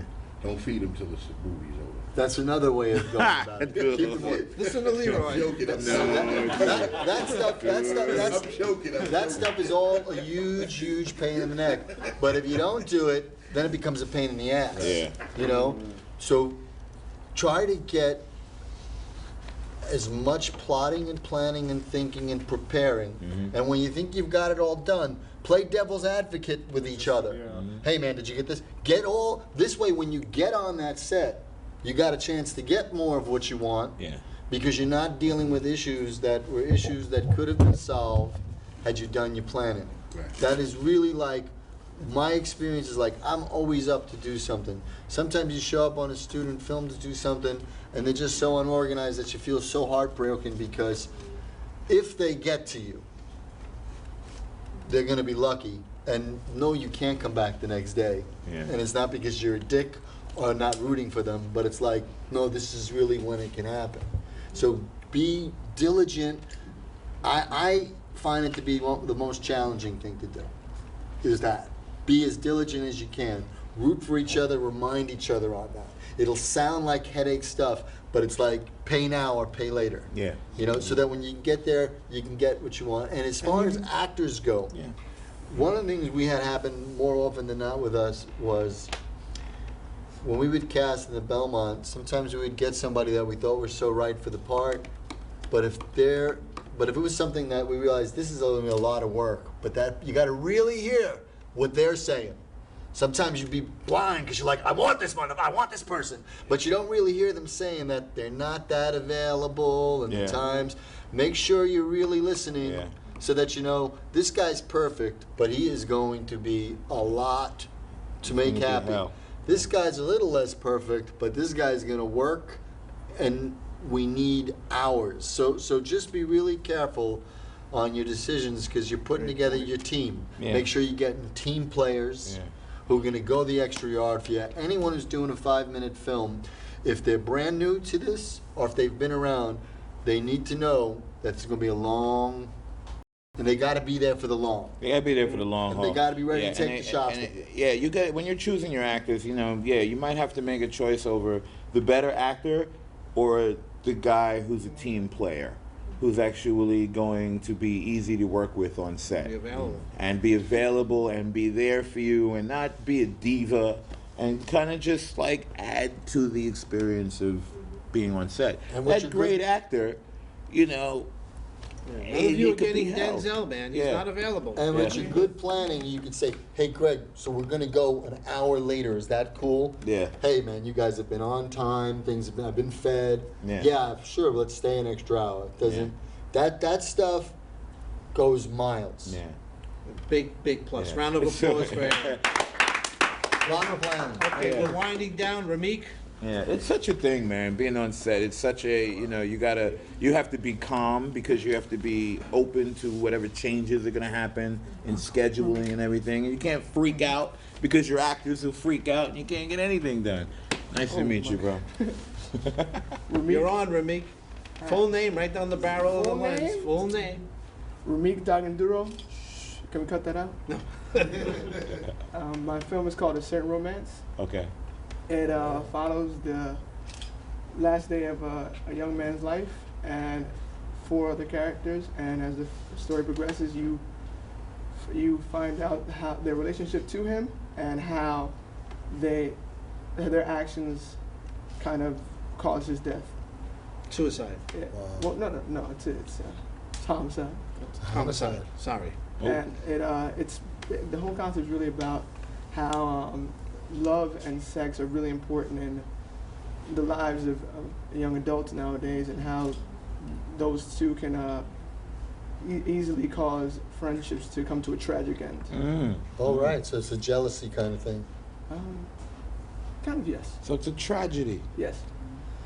The title, I love the title, but you take us to a different place. Yes. Which is interesting. Which is interesting, yes. Because I'll walk into that thinking I'm coming to see a romantic I smile comedy. because I love a romantic comedy, Yeah. but this is not a But romantic comedy. No. This is It's a a romantic drama. tragedy. It's a drama. That's great. That's really great. Your actors are all in place? No, I was planning on playing the main character, Okay. and I was gonna have Andres over there do the be my AD, because I worked on his film recently, and Good I feel choice. like I can really trust him to That's get what I awesome. That's need. great. I Trust think is good. I'm sorry. I think it's great. Like, I think if you're gonna have the courage to be in your own project, it's great. You know what that means on your planning, right? Now you gotta really plan, dude. You got to get your plan, because you want to show up and not be worried about the lights. Yeah. You want to show up and not be worried about the actor's lines. Yeah. You want to be an actor when you're in there. Yeah. You can't be a director when you're on set. You know. You know? It's just that you got to take that hat off the moment you walk on set and be an actor, or else you won't be 100% actor. Because you got to give a great performance. Yeah. So, and especially if you're gonna be the lead. Even Spike Lee don't put himself in the lead. You know what I mean? But I think that's brilliant though. Yeah, I'm excited for you. I think that putting yourself in your movie, if that is what rings true to you, and I think it takes a lot of courage to do it. Mm-hmm. And I think that if you're going to do it, you got to, everyone here can help you with reminding you. Yeah. You got to get your planning in place. Yeah. You got to you got to get your ducks in a row, Yeah. so that every time you're stepping in front of that camera, you It's can be in honest. front of the camera. Yeah. Work it out with Andre where, you know, talk before you get to the set, you know, what you think that day. Like, one of the great things to do in general for everybody is, we start shooting at 9, 6:30 in the morning. We've already gotten up and had our breakfast. We reviewed everything and made sure we've made all our calls. Mm-hmm. But then take your little time of like what you hope to accomplish that day, you know? And then find that time for you when it's like, I'm no longer directing this. Because the catch is, if it calls for letting somebody else direct your whole film, that is not the end of the world either. Do you know, to put yourself, because if the acting is calling to you, Mm-hmm. answer that call. Yeah. You know? Let somebody come in and direct it. And yeah, I mean, and you it's something you wrote and you want to express to the world and have it expressed properly. And sometimes you have to be in it in order to do that. I just wrote a play. Actually, we both just wrote plays that were presented with our theater company. And I remember when we presented them last summer, neither of us were in our plays. We sat in the audience and watched it. I was in his play. Right. And I sat in the audience and watched this man freak out.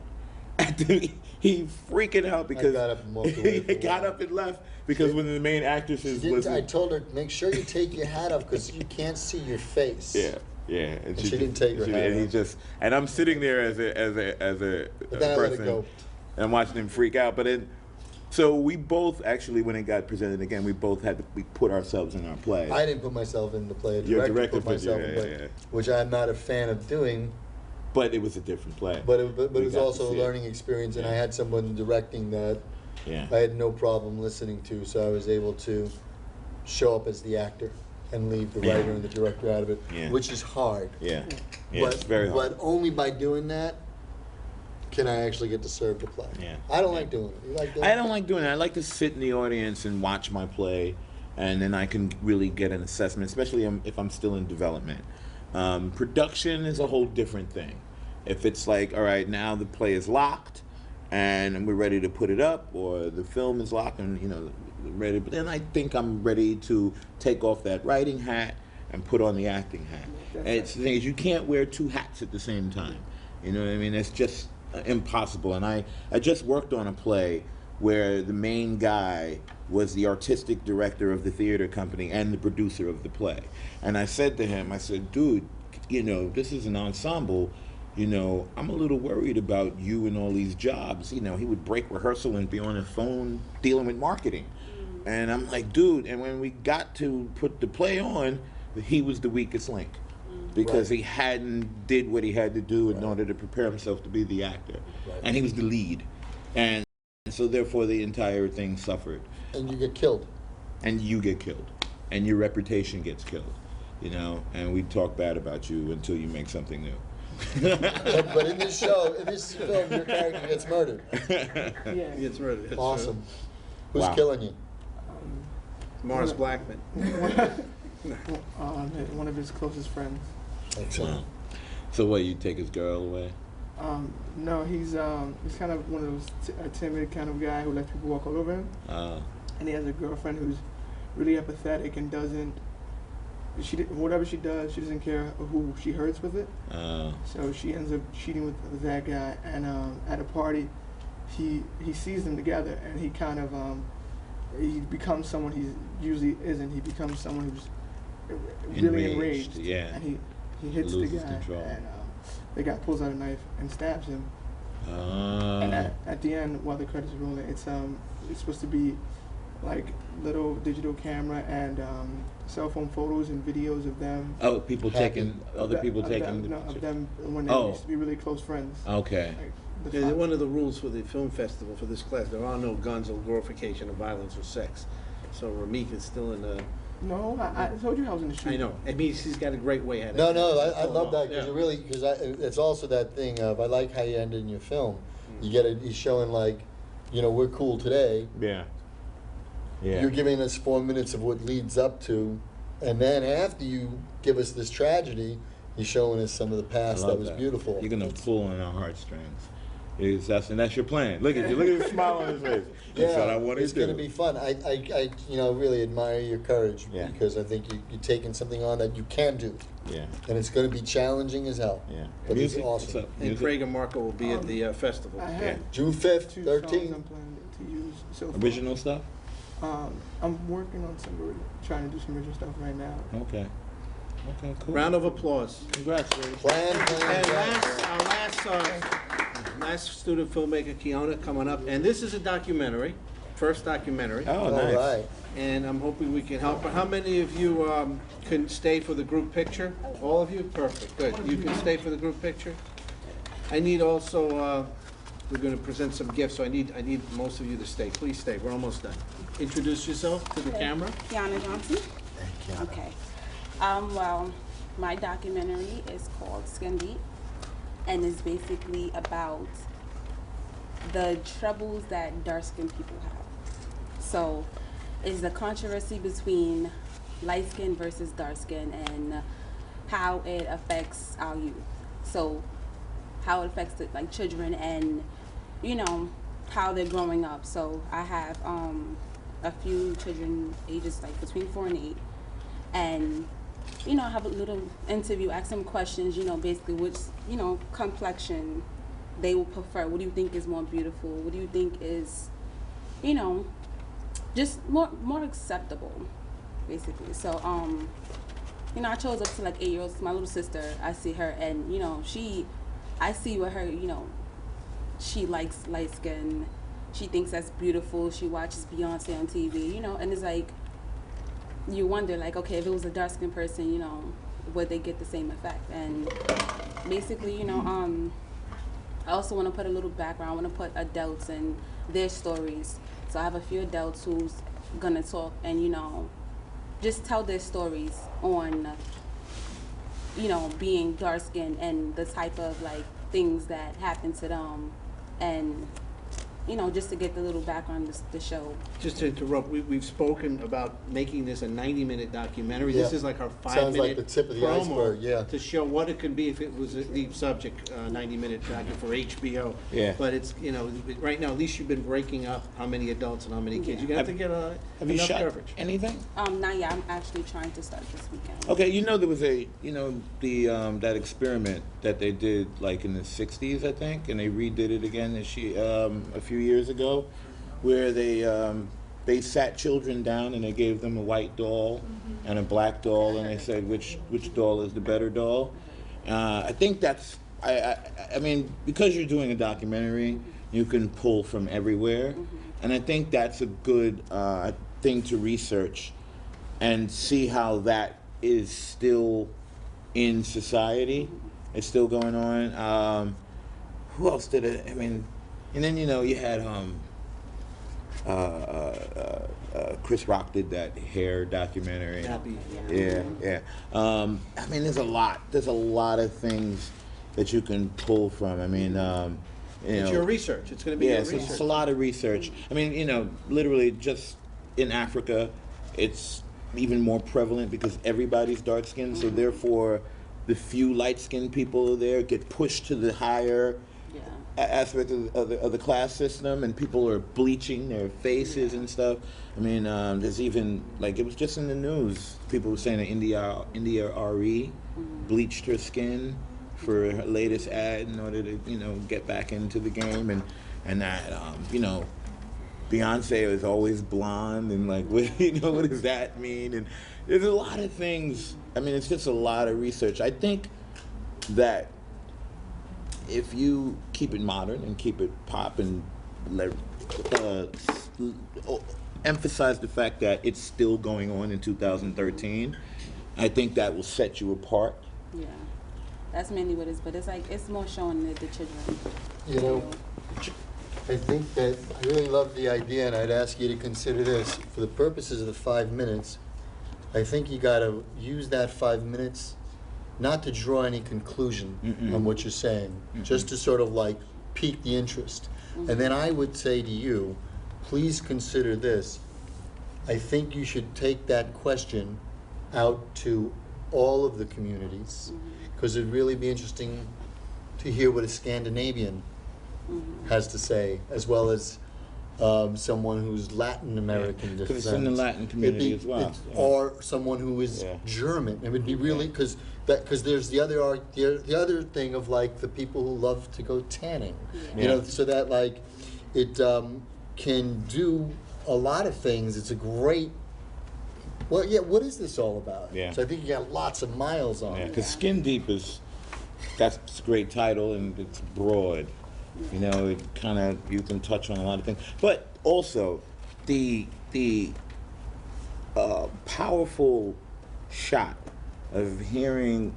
How old is your niece? Your niece? My sister. She's 8. Of hearing an 8-year-old speak about not liking being dark-skinned is powerful, and is compelling, and would want me to see that 90-minute. And I just want to open this up. We've talked about, you're also a media studies student. This is your first documentary. You know, we're opening up the studio for you to make this movie. How many of you would like to help Kiana? Look at this. You got 6 cameras. But think about this. If you don't shoot everything on location, you can bring your talent here. Have them set up and you can do your interviews here. Yeah. That's why I wanted like to do something like that. And then with the children, I was actually going to use like the school classroom, so you could get the child's setting, like this is where you know they spend their time, so this is, you know, they could, you know, get the idea from there. Do you have access to a school and a class? That's great. There goes your crew. Again, you got 7 weeks to pull this off. I mean, you probably could shoot most of your interviews in one afternoon with a good crew. And there's also like a specific way to do the interviews to get them. I teach a class that uses this technique of documentary interviewing in order to create monologues based on people. But what we do is when you interview somebody, you don't ask them a specific question where they'll say yes or no.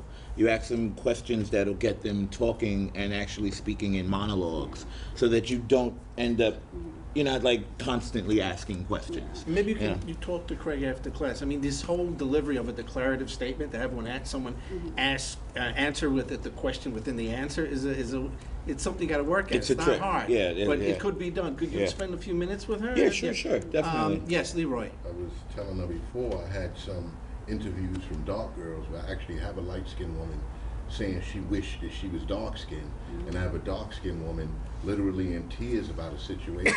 That's why I said you gotta stay in touch with me, you know, because I have to search for it on the computer, and you could use it. Talk to Leroy. Just remember, in a 5-minute film, I don't know how many people you're going to want to end up in the final cut, but 5 minutes, and if someone speaks for 3 minutes, you know, there goes your documentary. I'm gonna just tell them to tell, like basically I plan on telling them, like the adults to tell their story, like just tell and the then story, you pull. Whet the appetite. And with a good documentary filmmaker, the filmmaker will know when to go in, give you the coverage, the close-up they need, so you don't have to have too many jump cuts. Exactly. Round of applause. Thank you. You gotta do a lot of research. We're going to do 3 things. We're going to take a group picture. We're going to present some awards from the Media, Tech, and Film Society. But before we do that, I was going to ask Craig, since this is your first time here, is there a moment of inspiration, since you are one of our fine American poets, that you can leave this class with today? Well, some sort of inspiration? Since you're, let's see, I wish I had brought my iPad out of the car. Something visual, I think. It's a love poem. It's called Brooklyn Queen. I circle New York on her line that take me to her special places that keep me fed. She makes for pleasant pictures in my head, quaint ideas of how pretty roses sound like play faint in my ear. I want to make for all the world to hear. She fondle of the strings of the harp to hawk the things that spark my interest. I'm entrusting she with the pieces of me that put wings on my imagination. I wait patient, but thug hurts. Fingers pain from having a ready trigger for a steady, unforgiving world that feed me with do or die thoughts. I am Brooklyn sometimes, and she is queen. And we're separated by a cemetery of sentimentality, total in our take on a related son. She gets ill with us, the thrill with us is the breakup, to make up, to together define, yet unrefined and pure. So when I'm at our house, I leave my Timberlands at the door. Mint tea and the spliff, and let's hold each other on the couch, telling each other that without knowledge of self-knowledge is nothing. I am Brooklyn sometimes, and she is queen. And she reads a book to me about a man's invisibility. Yes, about a man's invisibility. And I want to take her to the Bronx and lay with her up underneath the magnolia tree and whisper my entire book of rhymes in her ear. In fact, I'll spit and she'll do the beatbox, and the ancestors will let the beat drop like fire jumping from the sun, summoning the set like how Cedar Park beget. I will bear witness to 1 and 2s plugged into trees, plugged into the center of the earth, the exhalment of the breath of God, hard in the ear like the truth traveling, big beat up underneath the spitter run. We will drip diamonds and rhymings that will pluck on them universal threads. Ra came and swung off everything, even a string of harps, and the beat of our hearts. And the juice that we drip is enough to go around, and the spit that we spew puts purposes on a pound. Bring a calm to Gun Hill Road, bring music to Murder Ave. But I'm from Brooklyn, yo, and I keep a gun close, though.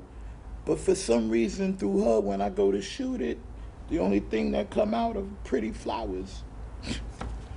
Thank you. Andreas, come on up. Andreas is going to make a presentation. Any other film club members? Everyone, after we make the presentation, please come up for a group photo. This is Marco. Thank you. This is Greg. Yeah. Please hold up your slates. Hold up your slates and your shirts. Take a look at what we got here for you. A slate. Put your name on it. Oh, I and love then take that. a look at this shirt. Unfortunately, we only had extra large, so Thank you, bro. might have to use it for a pajama top.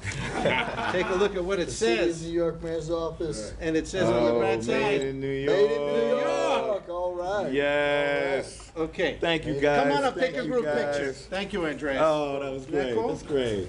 Thank you, guys. Come on up, right in the middle, everybody. Group shot. This is for the school paper. We don't get two talented young men like this to come here that often. Come on in. Come on in. I would, yeah, that's it. Come on in. Get some over here. You gotta be in the bottom. Yeah. In the bottom. Started from the bottom.